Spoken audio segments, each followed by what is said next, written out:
ನಮಸ್ಕಾರ, welcome back to my mini vlog. ಈ ಒಂದು ವ್ಲಾಗಲ್ಲಿ ನಾನು ನನ್ನ ಫೇವ್ರೆಟ್ ದೇವಸ್ಥಾನದಲ್ಲಿದ್ದೀನಿ.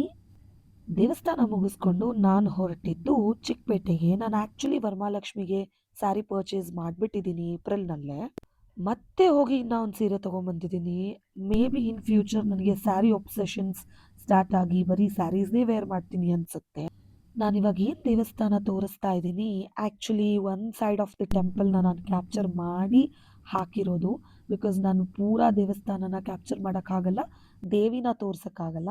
ನನ್ನ ಫೇವ್ರೆಟ್ ಮತ್ತು ನನ್ನ ಬಾಳಿಗೆ ಒಂದು ಶ್ರೀರಕ್ಷೆ ಅಂದರೆ ಶ್ರೀ ಅಟ್ಟಿಲಕ್ಕಮ್ಮ ಜಲ್ದಿಗೀರೆಮ್ಮ ದೇವಸ್ಥಾನ. ಯಡಿಯೂರಿನಲ್ಲೂ ಇದೆ ಆ್ಯಂಡ್ ಗಾಯತ್ರಿ ನಗರಲ್ಲೂ ಇದೆ. ಇದುವರೆಗೂ ತಾಯಿ ನನಗೆ ಹೇಳಿರೋದು, ನಿನ್ನ ಜೀವನ ನನ್ನ ಜವಾಬ್ದಾರಿ ಅಂತ.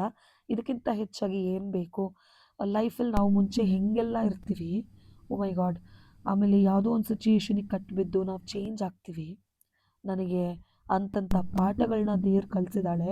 ನೋಡೋರಿಗೆ ನಾನು ಈಸಿ ಅನ್ನಿಸ್ಬೋದು, ಬಟ್ ಒಳಗಡೆ ತುಂಬ ಡೀಪ್ ಥಿಂಕಿಂಗ್ ಮಾಡ್ತೀನಿ. ಬಂದಿರೋರು ಇದ್ದಾರೆ, ಮೋಸ ಮಾಡಿ ಹೋಗಿರೋರು ಇದ್ದಾರೆ, ಲಾಯಲ್ ಆಗಿರೋರು ಇದ್ದಾರೆ ನನ್ನ ಜೀವನದಲ್ಲಿ.